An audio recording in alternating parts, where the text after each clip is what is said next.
Hello, cats! Estamos aqui para mais um vídeo no canal. Hoje iremos falar sobre uma teoria. Acho que vai ser um novo quadro do canal. Teorias da conspiração dos famosos. Dessa vez eu gostaria de ter a estreia mesmo desse quadro novo sobre a teoria sobre Jimi Hendrix, da morte dele. Vamos lá. Os últimos dias do Jimi foram um completo de um desastre emocional, junto com drogas, problemas financeiros, emocionais, e pelo fato de ele estar enfrentando um processo de paternidade, problemas legais. E a vida dele, virou um turbulão de coisas. Ele tava tão perturbado, né, nessa época, lá em 69, não, lá em 1970, ao ponto, de performance, de terem uma série de performances que estavam dando tudo errado. Ele não tinha conexão com a banda nem com ele vivia trocando de membros dentro da banda, e sem avisar os outros, tipo o Mickey e o outro membro do Jimi Hendrix Experience. Ele estava lutando uma profunda depressão, e além de tudo isso acontecer, um ciclo vicioso de autodestruição, ele também pode ter sido assassinado. Estamos falando de uma teoria. Pra você, entender e concordar ou não, tá? Ele foi encontrado morto no apartamento dele em Londres, em 1970. A teoria de que ele foi assassinado pelo próprio empresário, é mais sobre, que no começo da carreira, quando ele conheceu esse empresário, esse cara, ele também era empresário do The Animals, era um empresário. E aí, ele assinou uns papéis, uns contratos, antes de ler. A maior burrada que o Jimi fez foi isso. A maior burrada da vida dele foi isso. Foi você assinar um papel sem um contrato, sem você ler. Leia antes de assinar qualquer coisa, gente. Ele não fez isso. Ele tava com aquele tesão ali de roqueiro pra lançar as músicas e ser o rockstar. E, nossa, mas ele esqueceu. Não sei se ele esqueceu. Na verdade, foi o maior erro da vida dele, foi ter assinado aqueles contratos sem ler. E um desses contratos tinha que o Peter, que era o empresário dele, tinha posse da maioria das músicas do Hendrix. Calma lá. Ó, o Hendrix fez uma burrada de... Ele ficava cansado e irritado pelas turnês enormes, pelas turnês exaustivas. Quer dizer, o Peter, ele tava meio que o Peter tava devendo pra máfia. E aí, pra que você foi? Pra que você foi pedir dinheiro pra máfia? Me diz. Quem é a pessoa que faz isso? Diz. Aí, ele pediu dinheiro em empréstimo para a máfia. E aí, isso deixou ele, desesperado, depois que o Jimi disse publicamente que ia dar uma pausa nas turnês, isso em 69. E aí ele ficou desesperado porque ele dependia dos esforços do Jimi. Quer dizer, quanto mais shows, mais turnê, mais dinheiro entra. Só que o Jimi, ele recebia um pouco. E aí o Peter ficava com a maior parte. Só que o Jimi, ele ele gastava com carros, gastava com bebidas, com drogas, com coleção de guitarras, com hotéis. Então o Jimmy, ele gastava muito. Isso também deixava o Peter, o empresário, muito desesperado. E aí teve os shows assim, uns imprevistos em cima do show que o Jimmy, sabe aquela coisa assim de ele, tipo, todo mundo tá esperando que eu quebra a guitarra e bota fogo em cima dela, que era o costume do Jimmy e tal. E aí era exaustivo isso pra ele, porque todo mundo esperava que ele fizesse um show. Aí tem aquele show na Dinamarca que foi um fiasco. Ele saiu vaiaram ele, porque tava um saco, ele não tava legal, assim, ele não tava afim, ele também tinha perdido a conexão com o público e com a banda, ela mais fazendo fiasco e um monte de coisa. Junto com, depois do Woodstock, em que ele disse que ia dar um tempo assim, nos shows, né, daquele show, e que o Woodstock, assim, na primeira edição de 69, nossa, foi uma bagunça. Todo mundo conhece o Woodstock, né? Se não conhece, vai ter que conhecer. Que ele entrou de manhã, o Hendrix entrou de manhã, porque o horário tava eles tinham perdido o horário, tinham um problema, ou esqueceram de colocar uma banda ali. E aí o Jimmy foi tocar de manhã. Quem é que toca de manhã? Ninguém toca de manhã.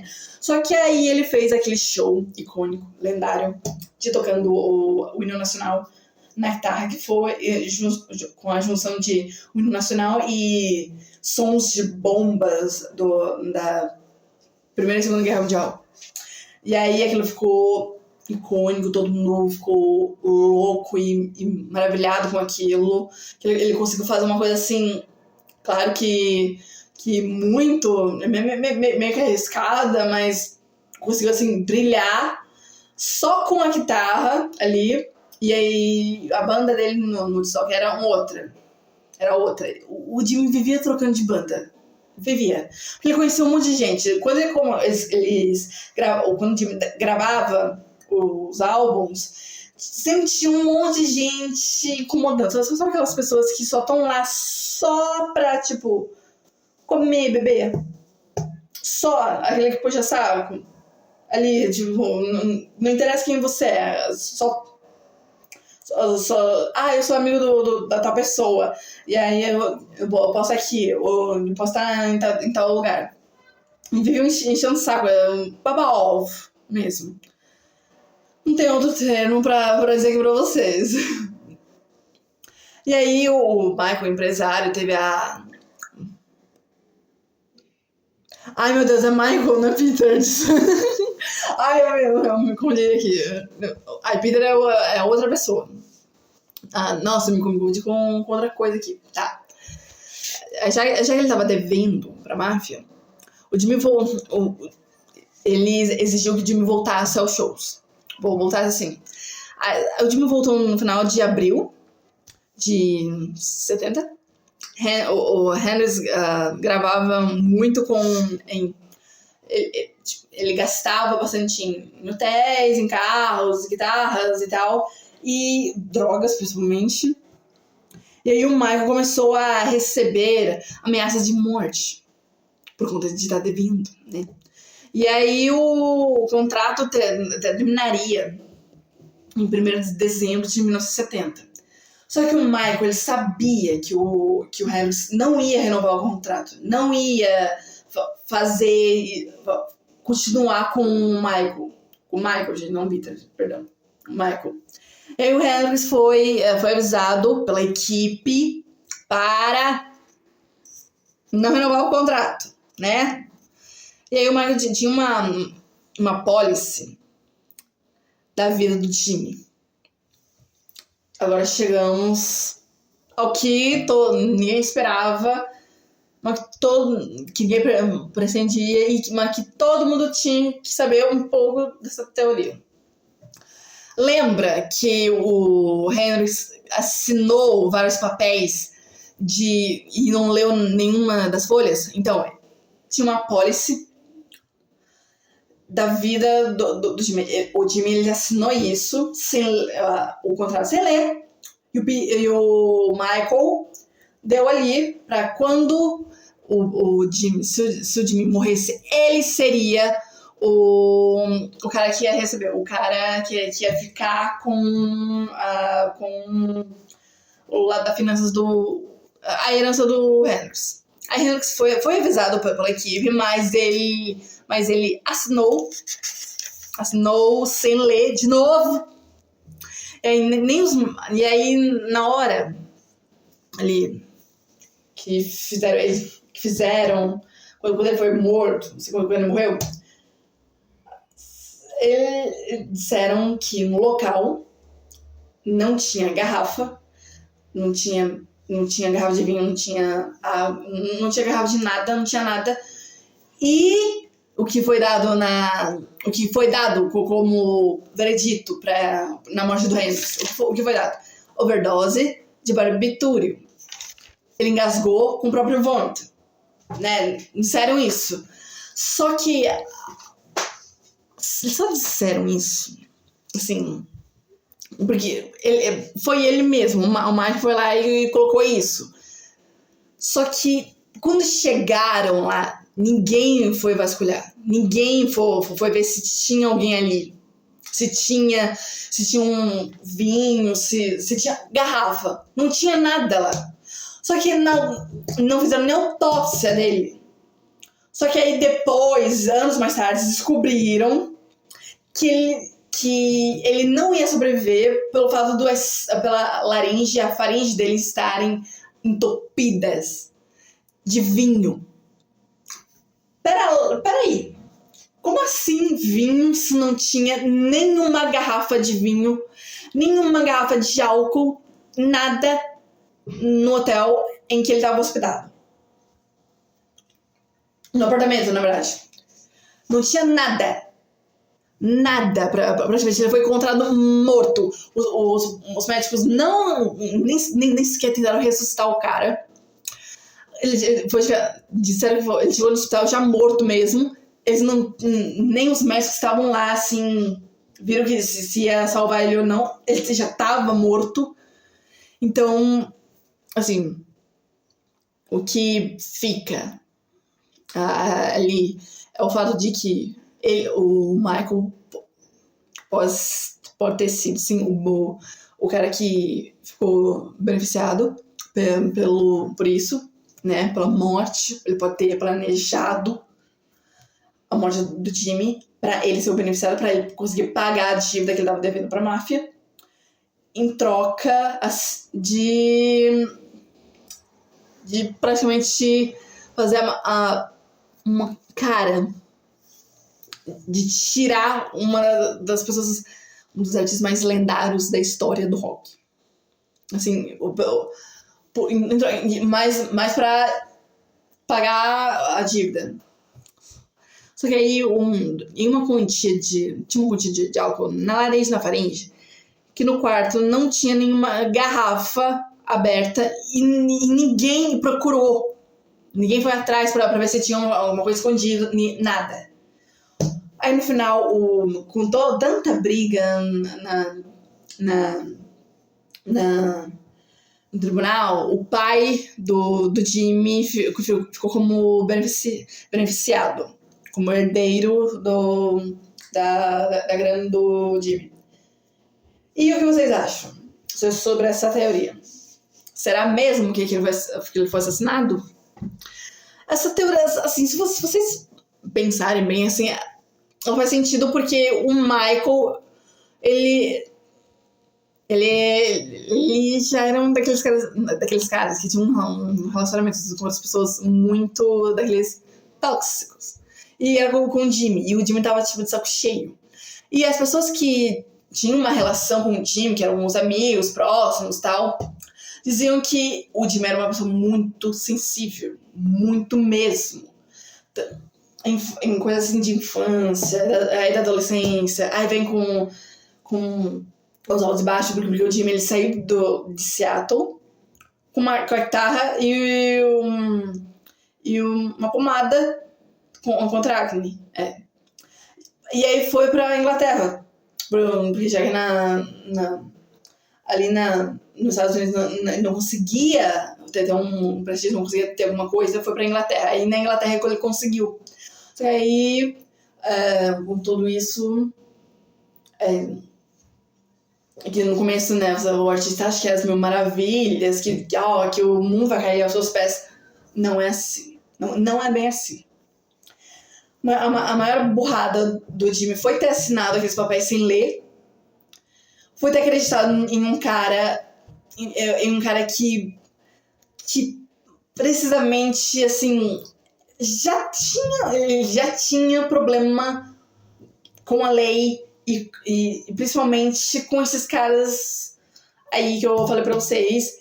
E o Jimmy, ele só queria a música ali. Eu até entendo, mas como é que você faz isso?